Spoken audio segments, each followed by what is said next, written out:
भगवान राम ने एक भी दाव पेच अपनी तरफ से नहीं चला, और भगवान ने जितने दाव पेच रावण ने चले उनको काटने के लिए और अपना जो है बल का प्रयोग करके लगा।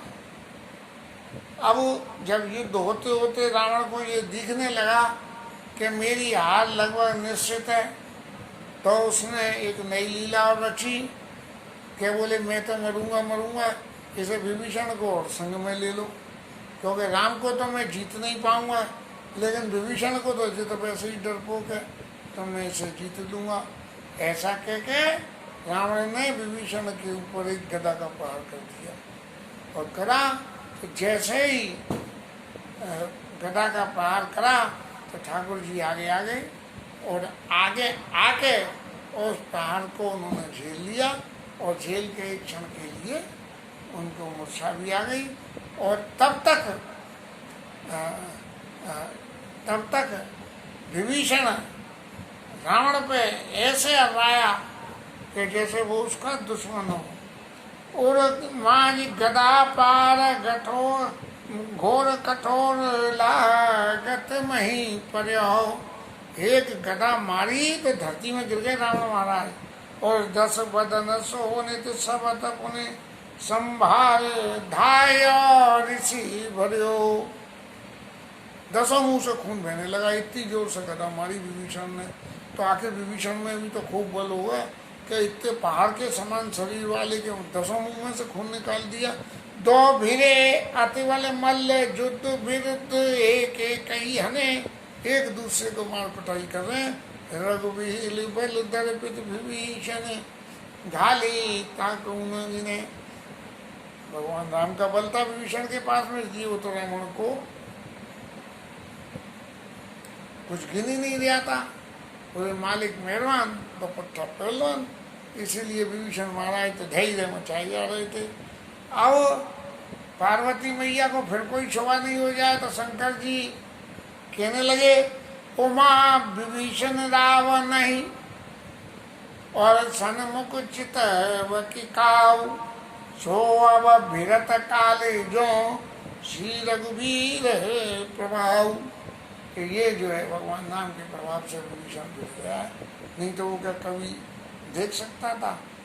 इस तरह से रावण ने युद्ध करते करते दुनिया भर की माया फैलाई, जिसमें बहुत सारे रावण करे, राम लक्ष्मण करे, हनुमान करे, सब जो है घेर रहे हैं। और करते करते ये स्थिति यहाँ तक पहुँच गई कि रावण मरेगा कैसे, इस बारे में सबको जो है चिंता होने लगी। देवता तक भी इस चिंता में पड़ गए कि महाराज जी मरेगा कैसे। तब जो है ये समाचार सीता जी के पास पहुंच गया कि ये रावण के बार बार सिर काट देते हैं, और सिर काट के जो है वो फिर भी आते हैं, फिर काट देते हैं, फिर हैं। तो पूरे उसमें सिर हो गए युद्ध भूमि में ऐसे लगे हुए। तब जो उनको बहुत चिंता हुई और तेजटा से कही, तो तेजटा ने कहा कि हे माता आप चिंता मत करो, क्योंकि भगवान राम इसके सिर क्यों काट रहे हैं। एक के हृदय बस जानकी, आप उसके हृदय में निवास करती है, वो हर वक्त तुम्हारा ही तो ध्यान करता है। सीता सीता सीता सीता सीता सीता, दुनिया तो सीताराम करती है, जो सीता सीता सीता सीता का मंत्र जपता है, और सीता को इसलिए याद करता है कि सीता महारानी आप आ जाओ मेरे घर में। तो काटत सिर होइए विकल छुट जाइए तब ध्यान, और तब रावण हृदय मो मरिए राम सुजान। जब ये काटते काटते सिर बार बार कटते हुए विकल हो जाएगा, तब उसे आपका ध्यान हट जाएगा, और तभी भगवान उसके हृदय में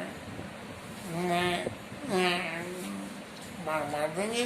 अब विभीषण महाराज जो है, जब रावण ने इस तरह से मारा और विभीषण को, और मारने के बाद, क्योंकि अब तक तो विभीषण की सही मायने में हम देखें तो एक विचार ये हो सकता है कि विभीषण महाराज उस अवसर की तलाश में थे कि जिस अवसर पे जाके और भगवान को ये समझाएं कि ये रावण को इस तरह से मारें। लेकिन भगवान भी सुग्रीव की इसकी विभीषण की परीक्षा कर रहे थे। बोले मैं तो मार काट मचाता ही रहूँगा और देखें जे कब तक उसके भाई होने के नाते कब तक उस रहस्य को छुपाते रहे। लेकिन जब विभीषण के ऊपर में रावण ने प्रहार करा और करके विभीषण को लगा के एक प्रहार से तो भगवान ने बचा लिया, अब एक प्रहार और लगेगा तो क्या होगा। मैं ठाकुर जी की शरण में जाके और उनसे ये निवेदन कर दूं कि नाविकुंड पीयूष बस याके और नाथ जियत रावण भलता के। महाराज इसके नाभि में जो अमृत है इसीलिए ये जी गया है। इसीलिए आप जो है इसकी नाभि में एक तीर मार के और इसको एक तीर मार के नाभि में पहले और अमृत कुंड को सोख लीजिए और फिर इसका सिर काट दीजिए। तो भगवान ने सुग्रीव की 100 प्रभुजन कर दी थी परीक्षा। ये इसमें लिखा है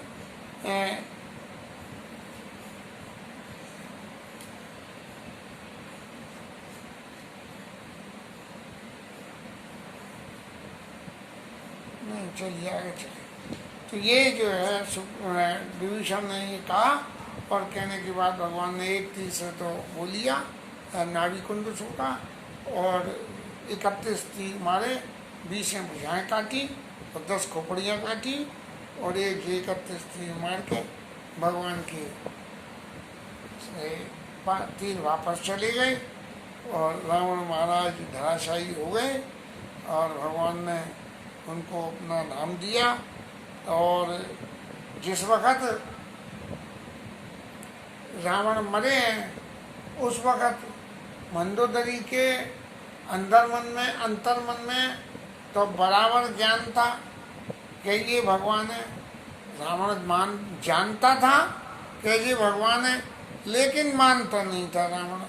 जब रावण नहीं मानता था और बार बार मंदोदरी समझाती थी तो मंदोदरी ने तो एक बात यहाँ तक कह दी है, काल वश उपजा अभिमाना, अब तो आप काल के वशीभूत हो गए इसलिए अभिमान उपज आया, नहीं तो इतने लोग समझा रहे हैं, आप इन बातों को मान क्यों नहीं लेते, आप मान लेते।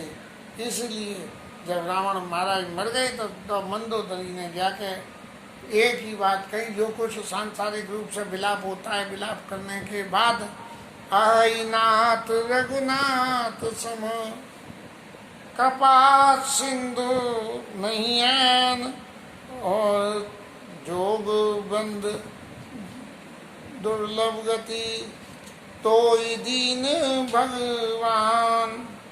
क्या देखो भगवान ने तुम्हें अपने हाथ से मारा, नहीं तो वो चाहते तो बंदर भालुओं से ही तुम्हारी चटनी बनवा देते, तब जो है तुम्हें गति मिलती कि नहीं।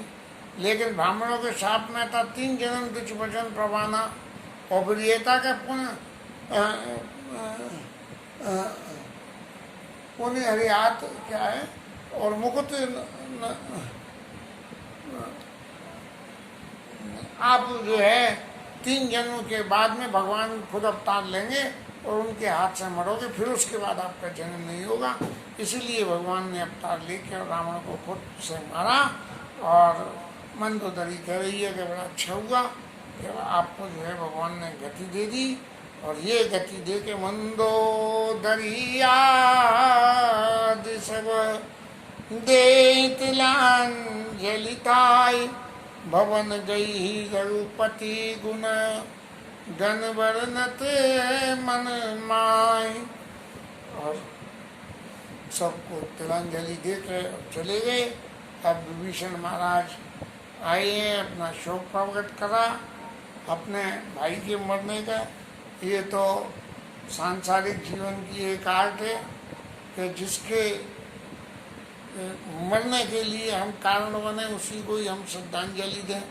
लेकिन मरने वाला भी वो जो मरा है उसकी सदगति हुई है, इसलिए श्रद्धांजलि देके हम अपने आप को बर्बादी करते हैं, श्रद्धांजलि उस पर लगे या न लगे।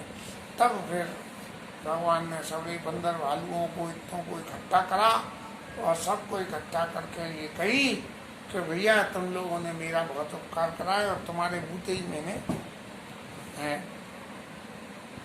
रावण को मार दिया। इसलिए अब प्रभु के बचन श्रवण सुनि नहीं अघाय, कपिपुंज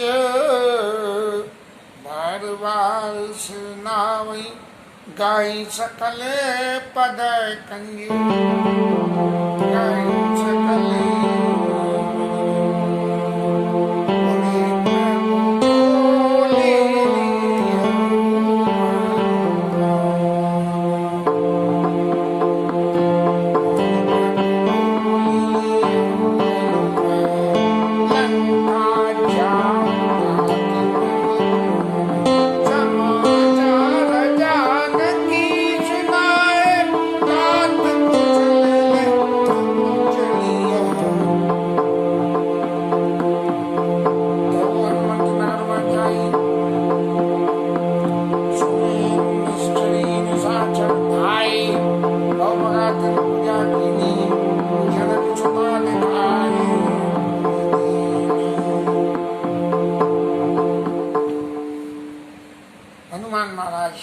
सीता मैया के पास में आए।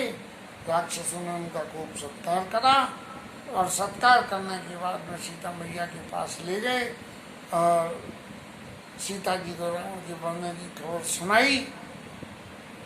और सीता मैया ने हनुमान जी को आशीर्वाद दिया कि सुने सुत सदे गुण सकल तबाए, हृदय बसऊ हनुमान, सानुकूल कौशलपति, रघु समेत अनंत। तो तुम्हारे ऊपर राम जी लक्ष्मण जी अनुकूल हैं और सारे गुण हनुमान महाराज आपके में आपके अंदर वास करें। इसी अमोघ आशीर्वाद के संग हनुमान जी की आज भी पूजा होती है और लोग आज इसीलिए हनुमान जी की पूजा करते हैं। हनुमान जी ने तो मेहनत करके वरदान पाया था, लेकिन हम सब हनुमान जी की पूजा करके ही बिना राम काज करे ही वरदान पाने की उम्मीद रखते हैं कि हनुमान महाराज को मंगलवार को चोला चढ़ाओ, भोग लगाओ तो हमें भी वरदान मिल जाएगा। इसके साथ में आज की कथा विश्राम। मैया जानकी राम जी के पास में कल जाएंगी, चलेंगी और वो विलक्षण क्षण होगा जब देवता भी वंदना करेंगे और फिर अयोध्या प्रस्थान होगा। हरि नाम कीर्तन।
राजा रामचंद्र भगवान की जय। पवन सुत हनुमान की जय। उमापति महादेव की जय। जय।